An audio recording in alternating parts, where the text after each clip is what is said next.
Good afternoon, everybody. I think that we should start on time.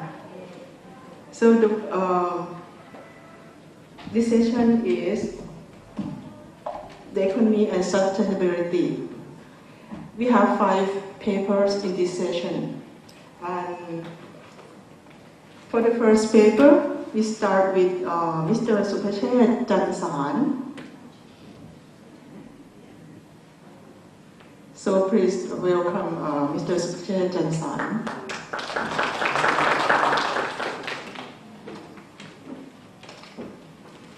So before presenting, we have each presenter for 20 minutes each, and 15 minutes for presentation, 5 minutes for question and answer. And before the time of 5 minutes, we have the sideboard. Okay, so let's start.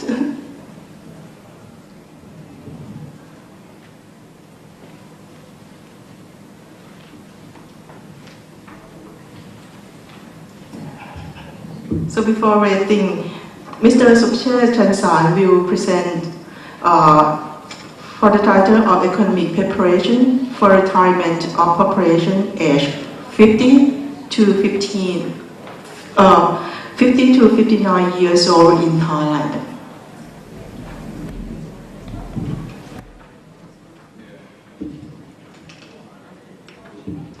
All right. Good afternoon, ladies and gentlemen. My name is Supachet Jansan from the School of Economics, Bangkok University. My working paper that I will present to you today is entitled The Economic Preparation for Retirement of Population aged 50 to 59 years old in Thailand. I think everybody in this place have known quite well about the demographic change in Thailand. Thailand is now facing the declining proportions of working age populations. It started last year. In fact, Thailand has reached an aging society since 2005, when its proportions of population of old age group, the people 60 years of age and over, equal 10.2% of the total populations.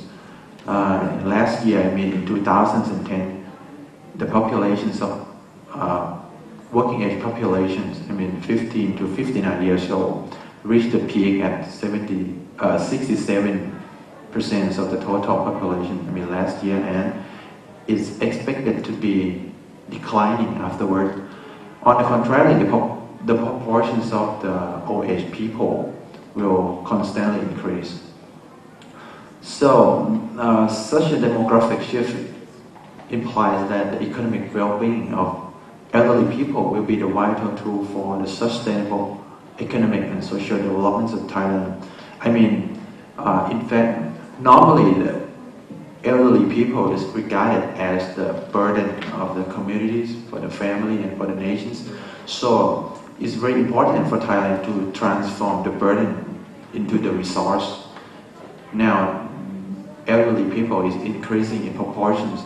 So if we can transform the elderly people from dependent populations to economic active populations, we're going to have a resource for the sustainable economic and social development in the futures.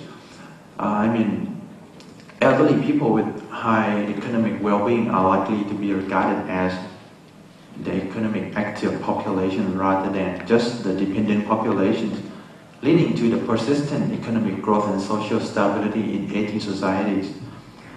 Therefore, the economic preparation for retirement of working age population is considered very crucial to enhancing economic well-being of elderly people. So, in this study, I would like to study 2 issues. The first objective of this study is to evaluate the economic preparation for retirement under 2 dimensions, including amounts of saving and accommodation ownerships of working age populations. The second objective is to investigate the determinants of the economic preparation for retirement. For the data and the source of data, this study relies on the data of about 11,752 working age population aged 50 to 59 years old obtained from the elderly survey in 2007, conducted by the National Statistical Survey. The analytical method in this study is, can be divided into two sections. In the first section, I will assess the economic preparation for retirement of working age populations in Thailand, while the second one I will examine the determinants of the economic preparation for retirement. To begin with, the economic preparation for retirement in this study was measured by two indicators as the following. The first indicator for the economic preparation in this study is the amount of saving. I divide the amount of saving into 9 levels, and the scores was assigned for each level, ranging from 0 when respondent answered that I have no saving, and the score is 8 for those who answer that I have saving of 1 million baht and over. The second indicator is the ownership of accommodations, which was divided into 4 levels, including belonging to others, belonging to respondent's grandchildren, belonging to respondent's children, and belonging to respondent or his or her spouse. The score is from 1 to 4. After that, the score for each indicator above will be recalculated by using the following formulas. This is the formula I use to calculate the preparation score for each indicator. The score is equal to the actual score divided by the maximum score. So the calculated indicator score range from 0 to 1, and then I will calculate the economic preparation score by calculating just a simple average of these two indicators. Then the economic preparation index was calculated by the same manner as the UN HDI, the Human Development Index. The formula is this. The preparation index is equal to the difference between actual score and minimum score divided by the difference between maximum and minimum score. The actual score is the economic preparation score that I previously calculated, whereas the maximum and minimum score were the maximum and minimum economic preparation scores. This is the interpretation of the index. The economic preparation index range from 0 to 1. If the index is lower than 0.5, it means the respondent have poor economic preparation. If the index is ranging from 0.5 but less than 0.8, the respondent is said to have moderate economic preparations. But if the index is 0.8 or over, the respondent is said to have the good economic preparations. After that, in the second section, I will examine the determinant of the economic preparations for retirement by utilizing the binary logistic regression analysis. The dependent variable in this study is the opportunity to have above average economic preparation for retirement. Above the mean values of the calculated index from the sample. This is the model I used. The prep here is the dependent variable is equal to 1 if respondent have above average economic preparation for retirement, and equal to 0 if he had below average. D is the demographic factors. E represent the economic factors. S here is the social factors. So sorry that I think I'm gonna skip explaining each of the factors to save time. H here is representing the health factors, and F represent the family factors. And this is a result. This table shows the descriptive statistic of the samples in my study. You can see that I have nearly the same numbers of males and female, nearly 50%. Most of them are married, about 82%, but just about 5% still single. The mean age is 54 years old. This is descriptive statistic about the economic preparation for retirement of the respondents. You can see that about 7.4% of the total respondents have saving 1 million baht and over, and about nearly 45% have saving less than 100,000 baht. But the good thing is, most of them own their houses. About 85% of the total respondents, they own their accommodations. This is a result of the calculations of the Economic Preparation Index. You can see that the mean values of the Economic Preparation Index is about 0.8, 0.63. So it means that, in average, the population, working age population is 50 to 59 years old in Thailand have moderate economic preparation for their retirement.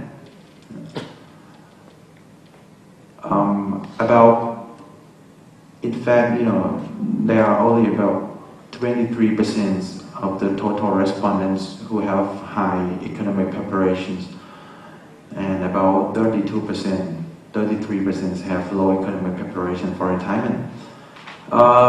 When I divided the respondent by the average index, about 0.63, the good thing is most of them have above average preparations for retirement.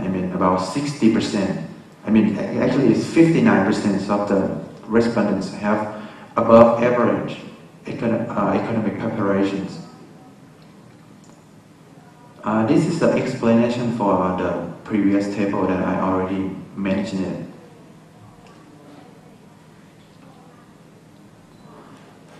This is the result for the logistic regressions.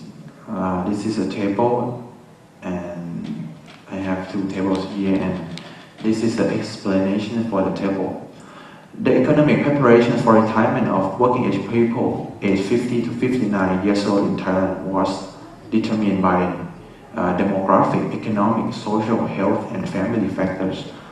The opportunity to have above average economic preparation for retirement of male was about 1.2 times higher than that of female. These people were likely to have higher opportunity to have above average economic preparation for retirement as they become older. The opportunity to have above average economic preparation of married people was roughly 1.17 times higher than those of single, divorced, widow, and separate people. In terms of the occupation, I find that the private enterprise employee was having the lowest opportunity to have above average economic preparation for retirement. The opportunity to have above average economic preparation about half of all other occupations. Income and economic preparation for retirement were positively related. That is, these people were likely to have higher opportunity to have above average economic preparation as they earn more income. The opportunities to have above average economic preparations of people who had sufficient income and people who had sometimes insufficient income were about 1.77 and 1.3 times higher than those of people who had insufficient income respectively. And Those who were not in debt had lower opportunity to have at least moderate economic preparations than those who were in debt. Membership of retirement funds did not have significant influence on the economic preparation for retirement. In terms of the social factors, year of schooling have the positive influence on the economic preparations. Those who agree that the economic preparation was necessary have roughly 1.437 times higher opportunity to have above average preparation than those who did not. Health conditions have the positive influence on economic preparations for retirement. Living with children under 18 years old lower the opportunity to have above average economic preparations. And those who live as the head of the family or the spouse of the head of the family had the highest opportunity to have above average economic preparation, following by those who live as the parent of head of the family and as the residents respectively. For the discussion, what I come up with this result is that despite the moderate economic preparations of working age populations in Thailand, I think most working age people in Thailand are not likely to become the economic active populations after their retirement in short run, because the average index is just about 0.6. It's quite far from the criteria for the high economic preparations. According to the analysis, the realization of the necessity of the economic preparation for retirement was very crucial, since it would make people start to save early. It's the beginning of everything. If people realize that it's very important for them to prepare for their retirement, they're gonna save early. They're gonna do everything to make sure that they're gonna be wealthy elderly people. So that's the good thing to start, leading to the better economic preparation for retirement. Isn't that private enterprise employee had the most serious problem regarding the economic preparation for retirement? Why? Maybe because most of them, in Thailand, were barely covered by retirement funds. In Thailand right now, in fact, there is an attempt by the government to set up the national pension system, but it's not quite effective at the moment. And in Thailand right now, there are about 38 working age people right now.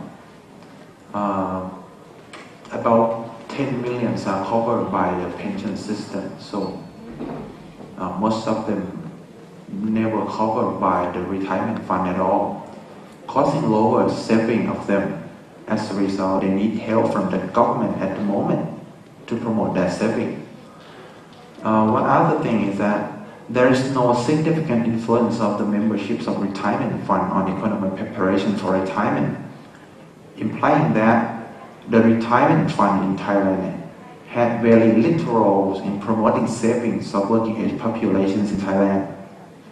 This is probably because Thailand, at that moment, the day this survey is conducted in 2007, that moment does not have yet the national compulsory pension funds, which cover every person in the nation, leading to low savings of working age populations.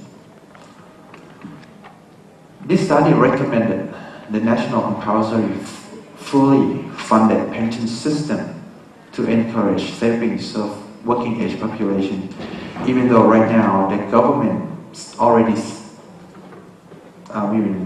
set up the national pension system, but as I said, it's not quite effective right now. So let's see what happened. Okay. Moreover, it's very necessary for the government to carry out an effective campaign to promoting the realization of the necessity of the economic preparation for retirement to encourage working age people to prepare for themselves in advance. Thank you very much.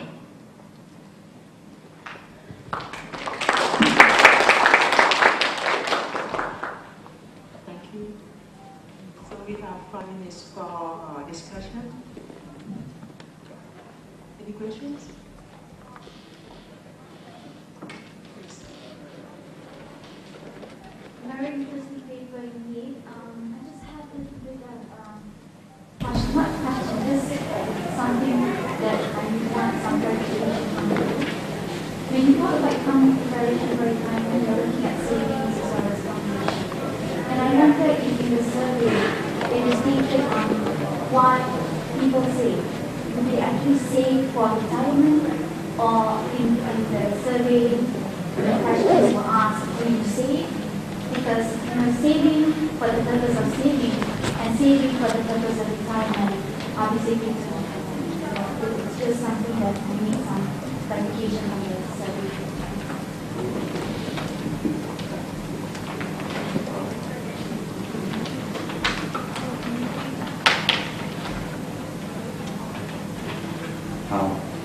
Thank you for your comment. Actually, this is a comment that I got from the reader when I prepared a final paper for this conference. Actually, unfortunately, I cannot differentiate the reason why people save, because as I told you, I relies on the data from the national survey from the government. So I quite have some problem with the limitations of the data. The data is not, very deep. I mean, I don't have in-depth data about the saving. All I got is just amounts of saving. No. But, why I assume that this is a saving for retirement, because I'm looking only at people 50 to 59. So generally, I think when people reach 50 years old, they should save for themselves after retirement. That's my assumption. But yes, you get to the point that I cannot differentiate the reason why they save. Maybe next time, I know that maybe I'm gonna conduct the survey for the smaller group, and it should be better. But anyway, thank you for your comment. Yes. I'm just thinking about the speaker, first keynote speaker this morning. I think you could take other factors into account. You have gender. I didn't see your result for gender. You need to consider interactions between factors you put in. I'm not sure that you did that in your model. You probably have enough data to do that. You don't seem to have considered location. I'm sure you have location, district or province or whatever. You could do that, maybe urban-rural differences, because from that you can get a hold on other differences like ethnicity and so on. So I can see many, many things you could do, even with the data you have, without having to do any further primary data collection. So I would suggest that you analyse your data, the secondary data you have, more carefully with that in mind before you need to rush off and do a primary data collection. That's just a suggestion. Of course, I only know what you said from what you've told me now, so maybe I've overlooked something. We apologize because due to the time constraints, I think that Mr. Subachet will be with us, and you can discuss later. I think that's sorry. But anyway, thank you for your suggestions. So we'd like to invite the second presenter, Ms. Kanchana Sang Suwang. for the issue of determinants of health, status, economic, environmental, quality, socio-economic, and demographic factors.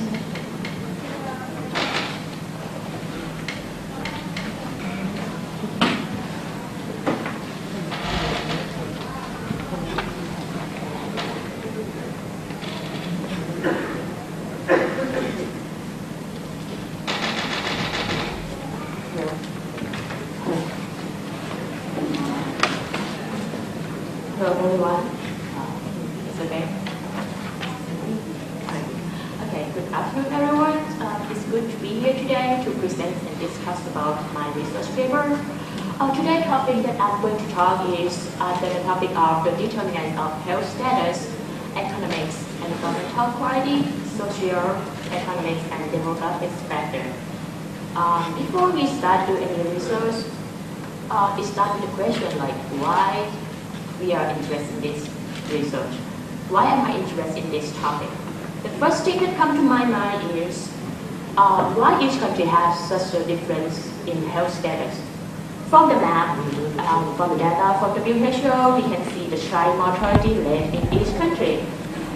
For the red things here, it stands for the country with the higher child mortality rate, while like the off ones stand for the countries with that's below child mortality rate. We can see like the red area or red country, mostly are in Africa, some in Middle East, in Afghanistan, some around our neighbor country, in Myanmar and Cambodia. Let's go see another health indicator. In the cross section, they always do the life expectancy rate. In this map, from this map, you can see the green. The greenest one stands for the country with the highest life expectancy, while the red ones show in the country with low expectancy. This corresponds to the child mortality rate. We can see like most of the country with the highest life expectancy rate in America, Canada, Europe, Australia, and most of African countries has kind of low life expectancy. That's why the question comes from why people in different countries have such different health status. That leads to the question of this topic. There's many reasons that bring that affect health. For the population health, we know that the surroundings or the environment can directly affect the human health.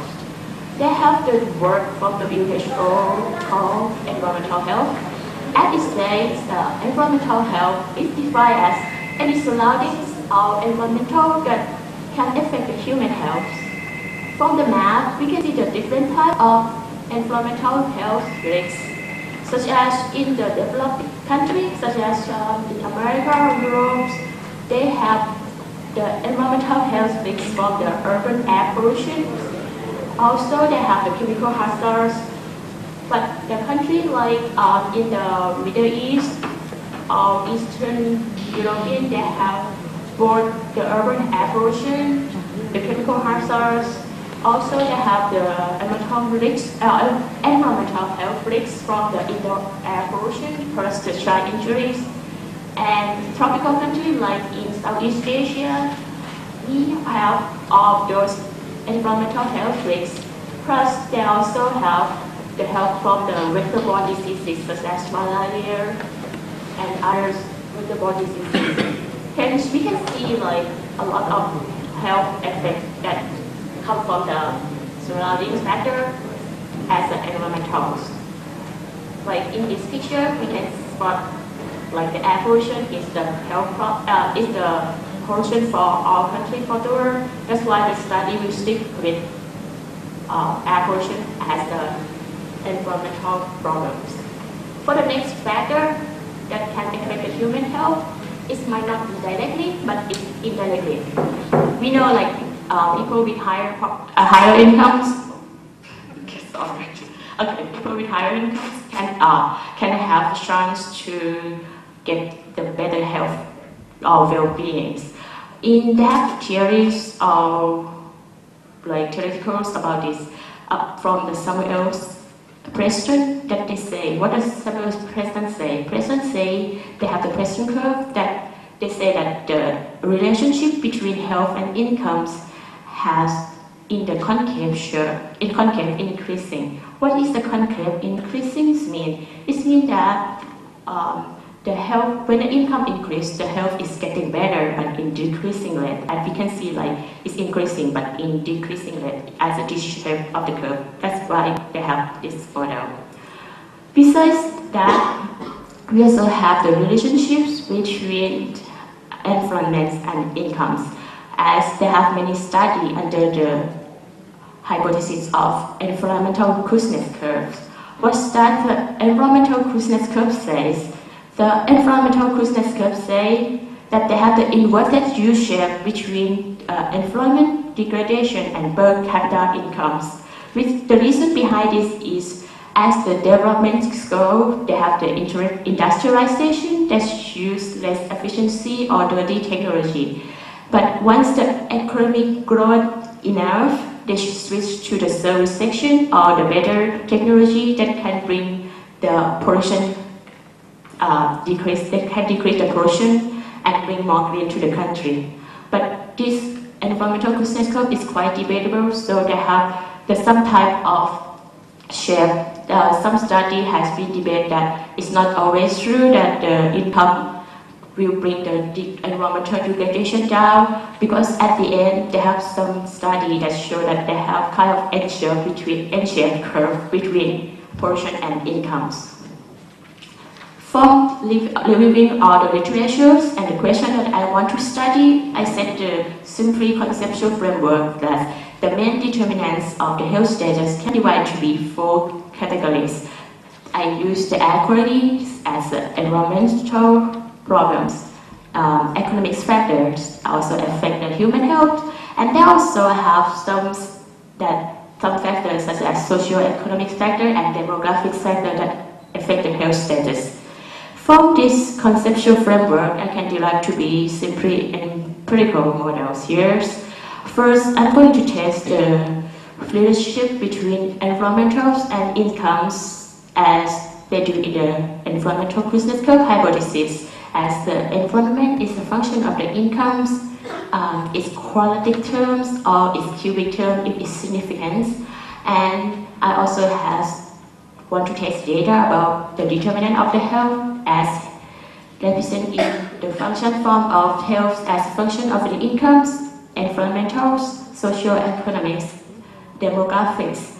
In this case, I found a lot of study, but most of previous study they do in the cross-section data. They use the cross-section data, but they use the country data in 1 year. But this study will fill the gap on that, whereby I will use the data and the data in country and time with the many years in terms of the panel data, because I believe that if you use only the cross-country data, you might have the problem from the bias that each country might have, such as the country characteristic.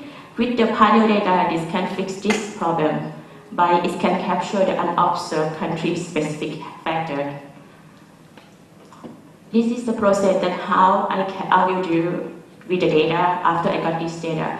From the data, I will do quite smaller, but I will do full ordinary least square, and then I will use the panel data to do fixed effects and random effects, since I believe that it can capture the quality characteristic, and at the end I will choose which one is better between fixed and random effects, and I will include the term dummy whether it have the significance or not. So in this study with the data, I got the most appropriate model is the fixed effects with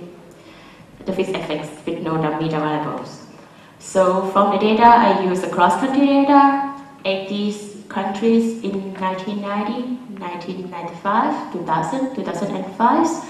And with the indicator from the health status, I will use the life expectancy rate, infant mortality rate, child mortality rate.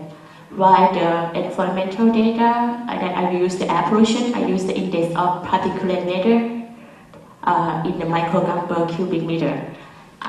In the economic indicator, I will use per capita GDPs, socio-economic factor, I will use immunization as the percentage of the population that have immunization, and for the demographics factor, I will use population density and urban populations. The urban population is the percentage of the people that live in the urban city. From the country, this brings you to the descriptive statistic.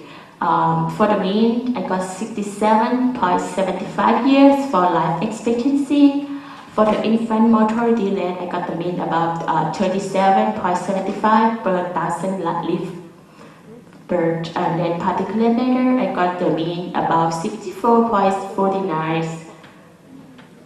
This is simply other descriptive statistic. The child mortality rate is about 54, and the population density is about 103, and urban population is about 55%. From that, the outline of the result I will present, since I will do testing both environmental closeness curves and the health data as the determinant of the health. I have first for the environmental closeness curve that I try to find the relationship between particulate matter and per capita GDP. I found unlike in the environmental closeness curve, this is the inverted U-shape, but I find kind of like U-shaped curve here with the coefficients negative for GDP per capita and positive for per GDP per capita square. This is it means that as the income increasing, the particulate matter is going down but increasing at the end. Next is the thing that I'm interested in is the determinant of the health models. The LEXP is stand for the life expectancy, and in this case we found that the higher particulate matter will bring the life expectancy down, and also the higher GDP can lead higher life expectancy. Same as GDP, higher immunization rate can bring the higher life expectancy. While the population density higher, the life expectancy is higher also.